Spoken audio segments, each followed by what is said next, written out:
Hello मित्रांनो, तर आज मी निघालेलो शोला जाण्यासाठी आणि एवढ्या वेळानंतर तुमच्या सगळ्यांशी बोलून खूप भारी आणि एनर्जेटिक वाटतंय. मॉर्निंग शेड्यूल म्हटलं की आळस वाटतोच वाटतो. जाताच मी पोहोचलेलो ब्रेकफास्ट टेबलला. म्हटलं ब्रेकफास्ट करून घेऊ, कारण का show is going to be long. शोला सुरुवात होते. मी चेंजिंग रूममध्ये जातो आणि आर्टिस्टना सगळ्या भेटतो. कुठच्याही कार्यक्रमाची सुरुवात म्हणजे गणेश वंदनापासूनच होते आणि आपला पहिला परफॉर्मन्स हा गणेश वंदनाच होता.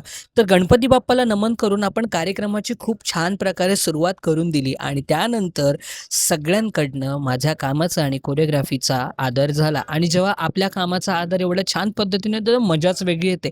पुढे हळू जाता जाता दिवस सरत गेला आणि मग वेळ आली ती म्हणजे माझ्या परफॉर्मन्सची. माझा परफॉर्मन्स खूप स्पेशल असणार होता, कारण का आपण ट्रिब्यूट देणार होतो टू द लेजेंडरी वॉरियर बाजी प्रभू देशपांडे यांना.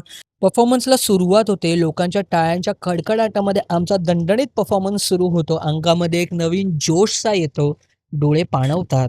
पावनखिंडीमधला तो क्षण आठवतो. छत्रपती शिवाजी महाराज डोळ्यासमोर येतात. शेवटचा मुजरा राजा असं वाक्य ऐकू येतं कानात आणि मग मी मराठी असल्याचा अभिमान जाणवतो हृदयात. हा फक्त एक परफॉर्मन्स नव्हता, तर एक भावना होती. एक प्रत्येक मराठी मुलाच्या, मुलीच्या मनातली भावना. छत्रपती शिवाजी महाराजांनी जे रोपटं स्वराज्याचं पेरलेलं, ते रोपटं नीट सांभाळण्याची जबाबदारी होती हा परफॉर्मन्स.